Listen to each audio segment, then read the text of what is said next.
Right now on ABC 10 News at 4 o'clock, police are investigating multiple shootings that happened in the Gaslamp. One turned deadly. Witnesses describe what happened moments before gunfire rang out. Plus, the American Academy on Pediatrics weighs in on mask wearing, how local parents are reacting, and a story that's positively San Diego. I didn't know he was going to build anything. How a father brought the happiest place on earth to his daughter's birthday party. ABC 10 News at 4 starts now. Police are investigating a deadly shooting in the Gaslamp district. A man was shot and killed early this morning just as the bars were about to close. It was one of two shootings in the downtown area last night. Thank you for joining us. I'm Kimberly Hunt.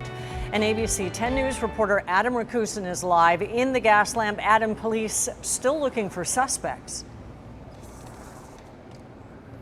Yeah, police say after the shooting, the information that they have is that the shooter jumped into a car with some other people and then sped out of here. We're at 5th and Island, that's in the Gaslamp district. Witnesses that we talked to say that they heard an argument before that shooting. And here's the thing, it wasn't the only shooting police are investigating from this morning. This is the area of 7th and Market in the downtown area just after 1 in the morning. Police were investigating a shooting. The ABC 10 News breaking news tracker was there, and as the photographer was recording, he caught this. Gunshots about 2 blocks down the street. I heard 4 gunshots. Everybody started running. I saw a guy fall on the ground. Austin Arroyo was there at 5th and Island. Started running a grenade, doing compressions. Paramedics took maybe 5 minutes to show up. The man who was shot died at the hospital. Police would only say he was about 25 to 30 years old. So, what happened? This man didn't want to be identified, but here's what he heard just before the shooting. Just see 2 groups, I don't remember hearing what they were fighting about. Police say they're not sure if the man who died was involved in the argument or if he was just nearby. After that altercation occurred, the shooting occurred, and the victim was the one who was hit by the gunshots. This is the second deadly shooting in the area in recent months.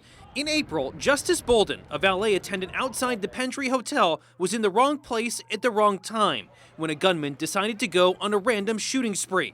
The man killed the 28-year-old Bolden and wounded 4 others that night. Since then, police have increased presence in the area. ABC 10 News asked the head of the Gaslamp Quarter Association about the shooting and the safety in the area. Having an incident like last night, and you shouldn't deter anyone coming down because it's, this is an isolated incident that has nothing to do with, a business or anything of that nature. And again, police are still looking for those people that were involved in the shooting.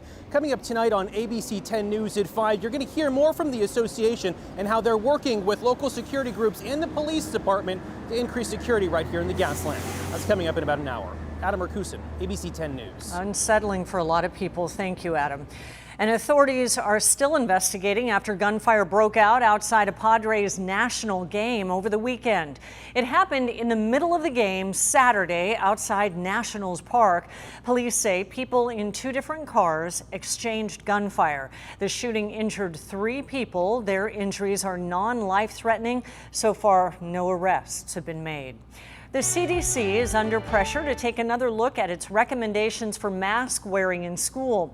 A key pediatric group is putting the heat on the CDC. As ABC 10 News anchor Vanessa Van Hefty explains, it's calling for universal masks in all schools this fall.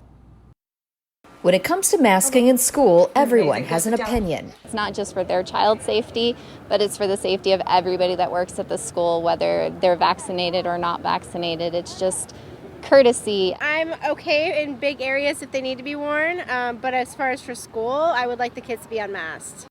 Monday, the American Academy of Pediatrics pushed back on federal guidance that vaccinated Americans can go without masks. The AAP arguing children should mask in schools because a significant amount are not vaccinated.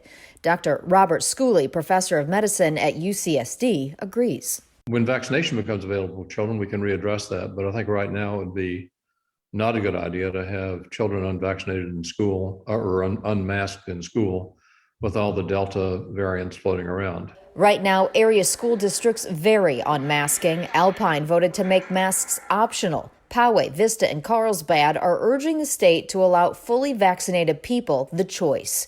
Mom of 4, Sharon McKeeman, founded the group Let Them Breathe. She is leading rallies all week to advocate for mask choice. We're saying not on our watch. This can't happen to our kids anymore.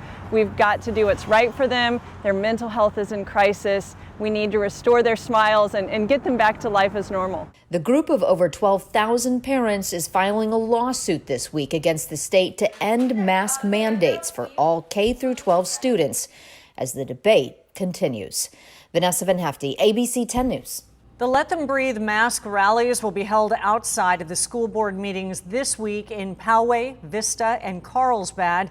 For more information, you can head to 10news.com. California is launching the largest free school lunch program in the country.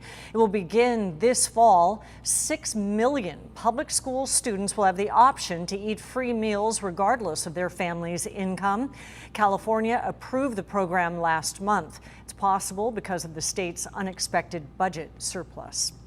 Fully vaccinated U.S. citizens can travel to Canada once again starting August 9th. International travelers can enter starting September 7th. Foreigners were banned from Canada for nearly 16 months because of COVID concerns. Unvaccinated minors under 12 who enter with parents or guardians will not have to quarantine.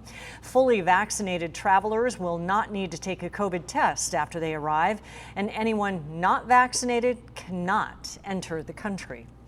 China's government is being accused of supporting a massive campaign of cybercrime and economic espionage, and that includes targeting universities and research institutions here in San Diego.